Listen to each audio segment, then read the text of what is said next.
Assalamualaikum, salam sejahtera, bahagia, sehat, semangat buat kita semua. Teman-teman, saya sekarang sedang berada di bengkel kopi Surabaya di Jalan Raya Prapen nomor 22. Nah, sore ini saya akan menemui beberapa teman saya, beberapa sahabat saya, yaitu Mbak Pauline Sutri Sandayani. Nah, beliau seorang pengajar seni di sekolah SMA dan seorang pelukis. Kemudian ini Pak Rokim Dakas, seorang wartawan senior, seorang seniman teater, dan ini Mas Ardo Riko. Nah, beliau ini seorang pelukis. Nah, dan saat ini sedang berpameran di bengkel kopi Surabaya. Nah, ini yang ada di ujung sana itu ya, seperti yang terlihat pada gambar ini, salah satu pameran yang diikuti oleh Mas Ardo dan kawan-kawan. Nah, sore ini saya akan berbicara tentang semacam apa ya, problematika dunia seni lukis di Surabaya khususnya, yaitu tentang seputar lomba lukis yang baru-baru ini atau mungkin sering terjadi, tentang beberapa kasus yang merugikan para pesertanya. Nah, ada lebih kurang seminggu yang lalu itu ada pameran lukisan di Surabaya yang dianggap merugikan oleh para peserta lomba tersebut. Nah, kebetulan saya ini anggota WhatsApp group, anggota WhatsApp group komunitas seniman. Itu saya mengetahui perihal kasus yang terjadi sekitar seminggu yang lalu itu. Nah, saya pikir ini menarik kalau diungkapkan di medsos, di channel saya. Mungkin yang pertama kali bicara ini Mbak Pauline ya, mungkin bisa dijelaskan Mbak Pauline tentang apa ya tadi yang saya sebut, yang bersumber dari apa ya, postingan teman-teman yang ada di WAG Bengkel Kopi. Monggo. Oke, terima kasih Om Mamang. Om Mamang, izinkan saya untuk mengupas secara umum ya, karena kejadian seperti ini menurut saya sering kali terjadi. Dan belum tentu penyelenggara itu memang bermaksud kurang baik gitu ya. Kadang-kadang maksudnya baik, tapi hanya karena ketidaktahuan tentang suatu prosedur sehingga hasilnya menjadi kurang baik seperti itu. Nah, saya ingin kejadian ini bukan untuk mematikan kreasi teman-teman siapapun yang mau menyelenggarakan lomba, tapi marilah kita belajar supaya ke depan lomba ini menjadi semakin baik seperti itu sih, Om. Nah, terkait dengan lomba-lomba yang sering terjadi itu terutama seni ya Om. Seni itu kan kriterianya bisa menjadi agak-agak subjektif. Nah, ini yang rawan sih sebenarnya. Oleh karena itu kriteria itu memang dari awal harus sudah diberikan kepada peserta secara terbuka. Itu kalau saya mau mengkritisi penyelenggara ya, jangan malu-malu. Bahkan jangan kita menggunakan apa ya, semacam kesempatan. Kadang orang-orang nggak teliti gitu, kayak bikin poster tertulis hadiah belasan juta. Nah, ini harus jelas belasan juta itu apa, uang, voucher, atau apa, itu harus jelas. Nah, itikat itu yang kemudian diuji ya Om ya. Itikat dari penyelenggara itu gimana? Kalau itikatnya itu memang sengaja untuk mencari celah biar pesertanya banyak, meskipun mereka tanda kutip tertipu gitu ya, janganlah, nggak etis kalau menurut saya ya. Jangan seperti itu, tetap harus jujur ya penyelenggara. Tapi untuk peserta pun juga nggak kalah pentingnya juga saya kira kita juga harus jujur, kita harus ngerti. Meskipun boleh aja sih ya, seorang peserta ingin ikut hanya ingin aku pasti menang lah kayak gitu. Kita lihat kredibilitas dari kita sendiri. Kita ini apa sih? Dan penyelenggaraan lomba itu diperuntukkan untuk siapa? Meskipun ya itu tadi kadang-kadang ada celah ya, profesional masuk ke pemula kayak gitu. Itu juga harus kita ini juga supaya nanti tidak menjadi presiden. Kalau sampai profesional kalah kan ya malu-maluin juga kayak gitu ya. Itu yang untuk sisi peserta harus juga diperhatikan. Dari sisi juri kalau menurut saya ya memang harus lebih teliti ya. Saya sendiri sebagai juri juga harus belajar. Tidak terima begitu saja begitu ya. Mungkin ke depan aduh harus teliti lagi, harus mending nggak enak di depan daripada nggak enaknya tuh di belakang. Ini untuk siapa, penyelenggaraannya siapa, hadiahnya bagaimana, itu mungkin meskipun tidak tersangkut 100% ke ranah juri, tapi tetap aja itu nanti akan mempengaruhi kalau hasil penjurian itu diumumkan. Seperti sih. Kurang lebih ya sudah disampaikan sama Ibu Pauline, kurang lebih ya seperti itu. Dan kebetulan di perlombaan kurang lebih seminggu yang lalu itu saya yang juara satunya, dan sangat-sangat ya apa ya dibilang ya sangat kecewa gitulah.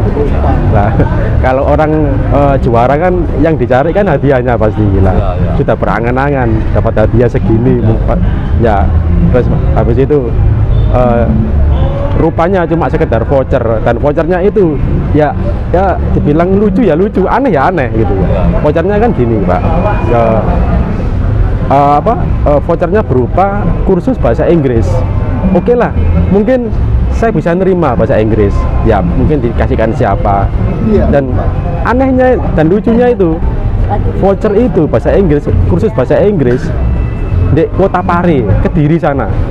Nah itu yang bikin mungkin banyak yang juara kemarin banyak yang protes. Nah itu yang bikin orang banyak protes itu.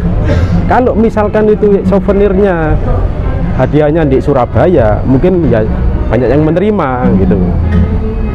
Ya, gitu Pak, kurang lebihnya. Ya. Oke ya.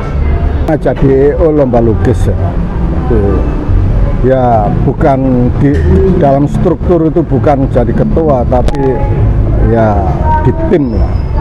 Ini memang gambling, EO itu memang gambling. Modalnya cuman nyetak proposal dan leaflet lah ya, tentang hadiah dan macam-macam dicantumkan dulu, nanti baru ngerosok di lapangan dapat apa gitu. Itu pertama kalau menyangkut tentang hadiah. Saya menghargai teman-teman yang punya inisiatif untuk membuat event, karena dia memberi ruang bagi anak-anak yang punya talenta atau hobi itu. Tapi satu hal yang perlu dikritisi adalah orientasi orang tua peserta. Ini kadang-kadang ya anak ini dijadikan mesin hadiah gitu ya, jadi satu anak ini satu hari bisa mengikuti 3 event. Event pertama selesai, pengumumannya ditunggu bapaknya, event kedua selesai tunggu ibunya, ketiga baru dia. Nah ini sehari apakah dia jadi juara 3, 2 atau 1, ini hadiahnya kalau trofi nggak masalah, yang dikejar hadiah uang. Dan ada satu peserta itu sehari motivasinya pemburu hadiah, mengejar hadiah, reputasi, kehormatan, atau mengejar uangnya. Ini orientasinya mengejar hadiah. Jadi ini umumnya anak-anak yang belajar di sanggar. Iya.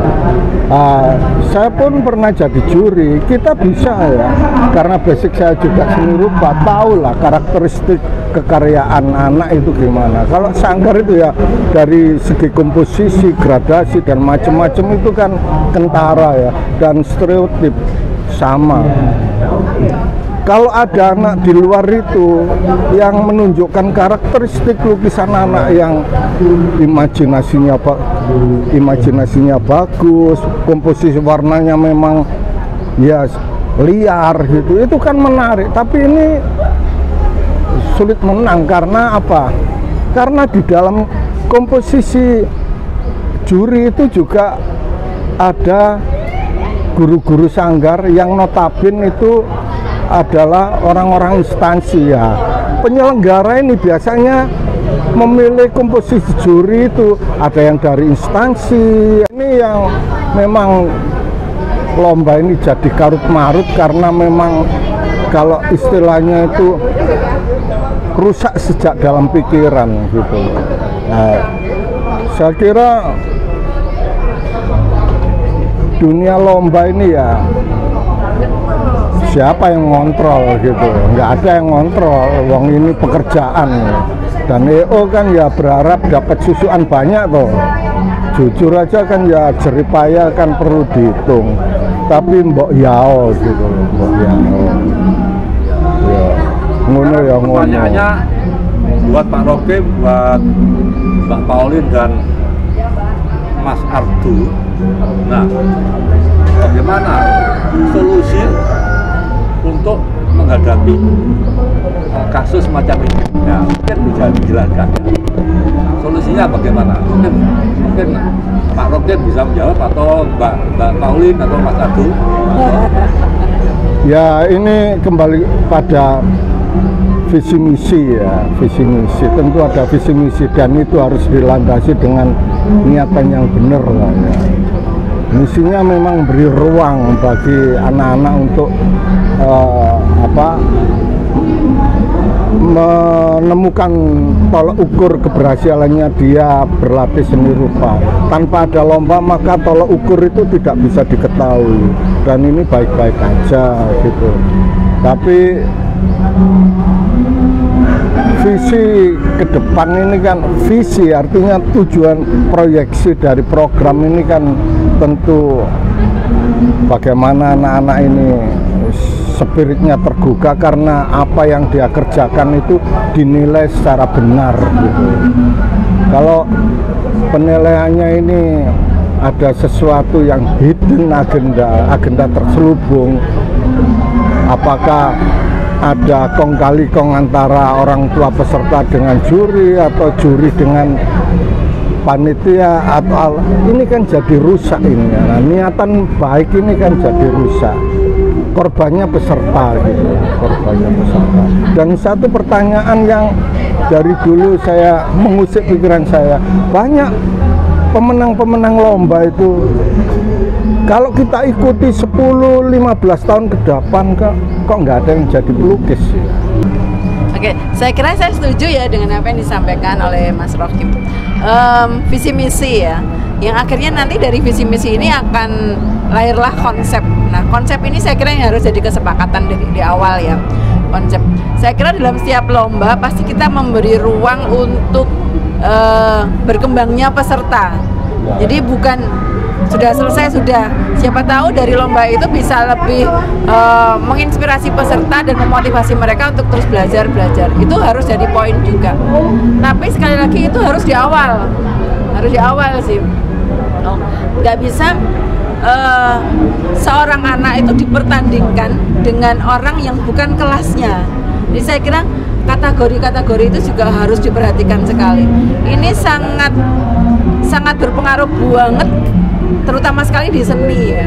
Kan kita nggak bisa membuat lomba yang kita gradasikan sama dari anak TK, SD, SMP, nggak bisa. Pasti ada kriteria-kriterianya. Dan kriteria-kriteria itu harus sudah dipromosikan sejak awal. Dimana screening dari peserta itu adalah pada saat pendaftaran. Kalau peserta itu sudah masuk lolos dalam pendaftaran, saya kira harus dinilai kan sama juri. Karena presidennya kayak semacam gini, misalnya ada lomba lukis, pesertanya ada anak SMA, ada anak SMP, kemudian ada pelukis gitu misalnya ya. Itu masuk dalam satu kategori. dan sudah terlanjur seperti itu. Kita kan nggak bisa membuat kriteria itu berbeda. Oh, kalau pelukis kriteria sekian, nggak bisa, karena sudah diterima dalam satu kategori, ya mau nggak mau kategorinya standarnya ya satu aja. Kita nggak akan lihat apakah dia anak SMP, apakah dia anak SMA, apakah dia pelukis. Kalau sudah terlanjur loh ini Om ya kayak gitu. Jadi kalau memang ingin kategorinya dibedakan ya dari awal harus dibedakan. Nah ini jangan sampai kemudian juri berdebat loh. Dia kan SMA, tentu saja lukisannya kalah bagus. Nah tapi dalam kategori ketika penerimaan peserta tidak disebutkan itu. Nah screeningnya kan kurang lengkap di situ ya. Nah itu saya kira menjadi kelemahan juga. Maka kalau saran saya untuk setiap penyelenggaraan lomba seni apapun itu, lukis, tari, apapun, teater, musik, kriteria itu harus jelas. Baik patokan usia, kategori keprofesionalan atau apapun harus jelas supaya dalam penilaian itu juga menjadi jelas. Mungkin kita nggak bisa menghindari Pak ya, apa acara-acara seperti itu, mungkin acara kalau dibilang ya kurang layak lah kalau memanfaatkan pelaku seni atau apa yang lainnya gitu.